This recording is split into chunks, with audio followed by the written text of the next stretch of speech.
ছাগল, সবাই বলেছে এটা ছাগল, তাই 500 দিরহামে বিক্রি করে এসেছি। গরু কোথায় বিক্রি করলে হে? গরু তো আমার সামনেই দেখতে পাচ্ছি।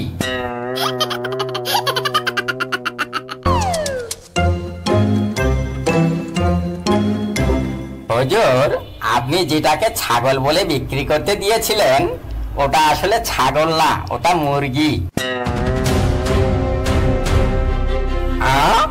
কে বললো হে তোমাকে এটা মুরগি?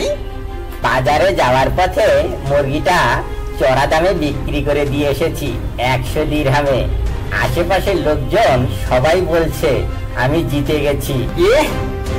তোমার নামটা তো নজর আলী না রেখে ব্যাককেল আলী রাখা লাগতো। আরে ওই ছাগলটার দাম কম করে হলো 1000 দিরহাম হতো। এখন থেকে কোনো কিছু বিক্রি করতে দিলে এই নজর আলীকে দাম ঠিক করে বিক্রি করে দিতে হবে। আচ্ছা নজর আলী, আমার সামনে বলো তো কয়টা গরু আছে? গরু তো একটাই দেখতে পাচ্ছি হুজুর। আমি জানতাম গরু তুমি একটাই দেখবে, কিন্তু আমি তো আমার সামনে 2টা গরু দেখতে পাচ্ছি। যাই হোক, কি আর করা। নজর আলী, আমার শরীরটা খারাপ, ঠিক মতো হাঁটতে পারছি না, হাতে অর্থ করিও নেই। এই গরুটা হাটে নিয়ে যাও, এর দাম কমপক্ষে 10,000 দিরহাম হবে, মনে থাকে যেন। ঠিক আছে হুজুর, এবার আপনি নিশ্চিন্তে থাকেন, এবার আমি ভালো দামেই বিক্রি করে আসবো।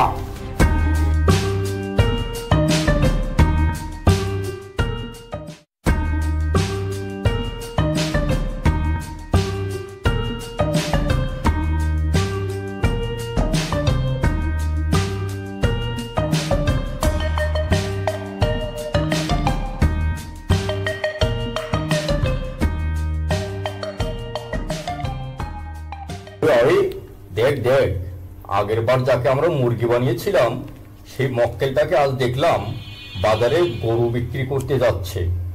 আগের বার ওই বোকাটাকে মুরগি বানিয়েছিলাম, এবার ওকে ছাগল বানাবো। চল সবাই।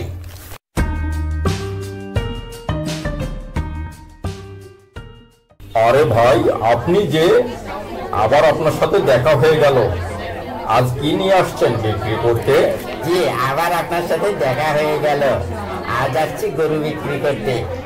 গরু বিক্রি করতে আসছেন? তো আপনার গরু কোথায়? এই যে এই যে এই যে এটা আমার গরু। কি বলেন আপনি? এটা তো ছাগল, আর এটা তো ছাগলের হাট। দেখতে পাচ্ছেন না আশেপাশে কত ছাগল? ছাগলের হাটে কেউ গরু বিক্রি করতে আসে নাকি? ও বুঝেছি, আপনি মস্করা করছেন। আপনি তো ভাই অনেক রসিক মজার মানুষ।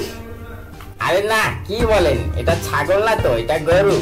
মস্করা বাদ দেন তো ভাই, আপনার ছাগলটা আমার পছন্দ হয়েছে, আপনাকে আমি 500 দিরহাম দিব। ছাগলটা তো বেশ সুন্দর। ভাই, কত হলে বিক্রি করবেন আপনার ছাগলটা? না ভাই, ছাগলটা আপনি আমাকে দিন। না ভাই, ছাগলটা আমাকে দিন, আমি আপনাকে 500 দিরহামই দেব। না ভাই, ছাগলটা আপনি আমাকেই দিন। না ভাই, ছাগলটা আপনি আমাকেই দিন, আমি আপনার পুরাতন কাস্টমার, আমি আগেও আপনার কাছ থেকে জিনিস কিনেছি। সবাই বলছে ছাগল, তাহলে তো এটা ছাগলেই হবে। মোল্লা সাহেব বারবার আমার সাথে মশকরা শুরু করছে। আরে গরু একটা দেখিয়ে বলে গরু 2টা দেখতেছি। হায়রে, চোখের কি পাওয়ার! মোল্লা সাহেবের মাথা নষ্ট হয়ে গেছে। ঠিক আছে, নিয়ম অনুযায়ী যে আগে দাম করবে সেই পাবে ছাগলটা। আপনি দিন। এই নাও 500 দিরহাম।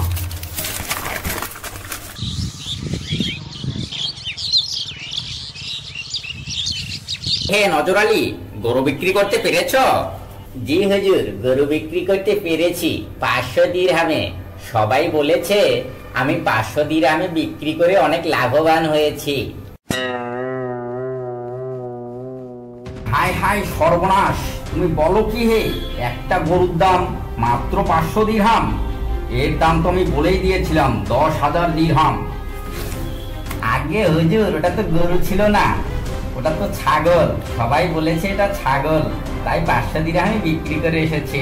গরু কোথায় বিক্রি করলে হে? গরু তো আমার সামনেই দেখতে পাচ্ছি।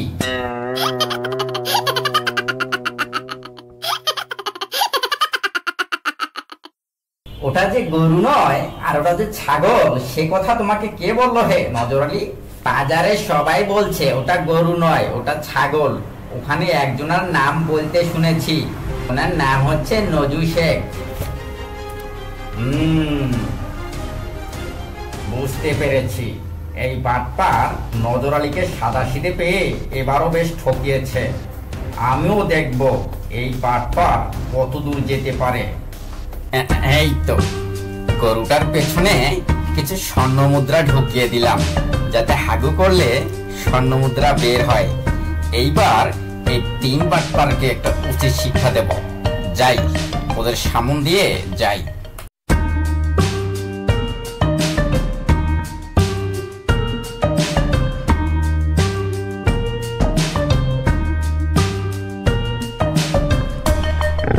এই কি হলো? অত ভাবাচ্ছিস কেন? যাচ্ছিস না কেন? পেছনে দেবো নাকি কয়েক ঘা? পেট ফুলে যাচ্ছে, লেজ এত নাড়াচাড়া করছিস, ব্যাপার কি?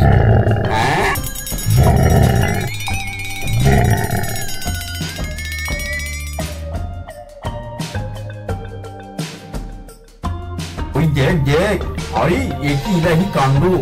মোল্লার গরুটার লেজ ধরলেই স্বর্ণ মুদ্রা ঝরঝর করে পড়ছে। সে কি? তাই তো, এই গরুটা আমাদের লাগবেই। চলো, যত অর্থ করেই লাগুক আমরা 3 জনে মিললা গরুটা কিনবো। মোল্লা সাহেব, আমার একটা এরকম লাল গরু আছে। এই গরুটা হলে আমার 2টো গরু হতো, আমি 2টো দিয়ে হাল চাষ করতাম। আপনার এই গরুটা আমার খুব পছন্দ হয়েছে, যদি বিক্রি করতেন। এটা কি মামার বাড়ি আবদার পাইছো নাকি? আমি বাঁচি না আমার জ্বালায়, প্রতি 7 দিন পর পর এর পেছন দিয়ে স্বর্ণ মুদ্রা দেয়। আজকে 7 দিন পূর্ণ হলো, ঠিক মতো স্বর্ণ মুদ্রা দিচ্ছে না, তাই কবিরাজের কাছে নিয়ে যাচ্ছিলাম। কিন্তু হঠাৎ দেখি মাঝপথেই সে স্বর্ণ মুদ্রা দেওয়া শুরু করেছে। এগুলো বিক্রি করেই আমি সংসার চালাই, আর এটা বিক্রি করলে আমার তো না খেয়ে মরতে হবে। এই গরুটার বাজার দর আর কতই হবে বলেন? বড়জোর 10,000 দিরহাম। আমি আপনাকে 50,000 দিরহাম দেব, গরুটা আমাকে দেন। না বাপু, গরুটা আমি অনেকদিন হয় পালন করতেছি। গরুটার এখন বয়স হয়ে গেছে, তাই মাঝে মাঝে পেটের সমস্যা দেখায়। আজ কবিরাজের কাছে নিয়ে যাচ্ছি, ওই 50,000 দিরহামে আমি এই গরু বিক্রি করব না। আচ্ছা, আপনার গরু যে আসলেই স্বর্ণ মুদ্রা দেয়, তো আমি একটু পরীক্ষা করে দেখতে পারি? আরে কেন নয় হে, তুমি এখনই পরীক্ষা করে দেখো স্বর্ণ মুদ্রা দেয় কিনা।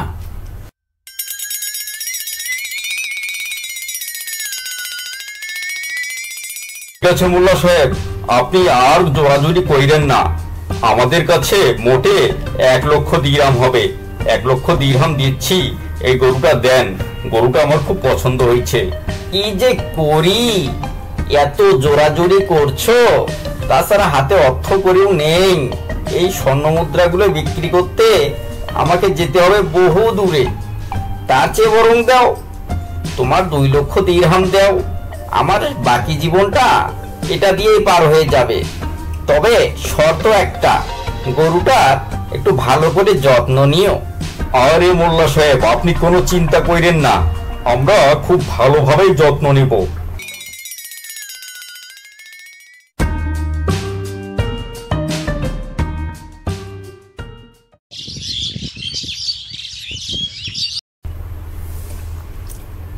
কি ব্যাপার?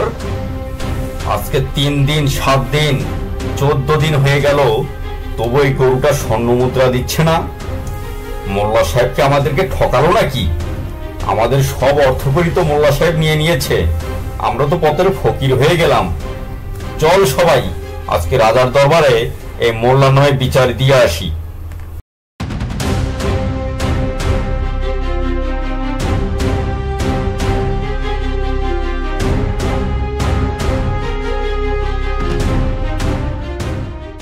মহারাজ, মোল্লা সাহেব আমাদেরকে খুব ঠকিয়েছে। একটি গরু থেকে স্বর্ণ মুদ্রা বের হবে এ কথা বলেছে।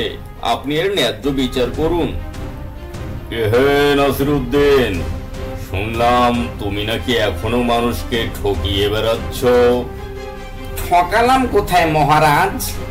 এই 3 জন আমার খাদেম নজর আলুকে 87 পেয়ে ছাগলকে মুরগি 100 দিরহামে ক্রয় করে।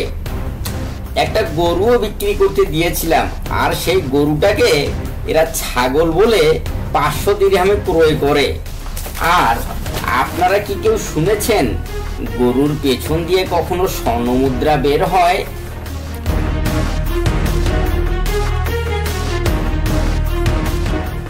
জাহাপানা, এই মোল্লা তো ঠিকই বলেছে, গরুর পেছন দিয়ে কি কখনো স্বর্ণমুদ্রা বের হয় নাকি? এরা মোল্লার সুনাম নষ্ট করার জন্য ফায়দা লুটছে। এরা তিনজন আসলেই বাটপার। হ্যাঁ তাই তো, গরুর পেছন দিয়ে তো স্বর্ণমুদ্রা বের হয় না, এটা তো আজগুবি কথা। আর এসব আজগুবি কাল্পনিক বিচার নিয়ে এসে দরবারের মূল্যবান সময় নষ্ট করার জন্য এই তিনজনকে গারদে প্রবেশ করার হুকুম দিচ্ছি।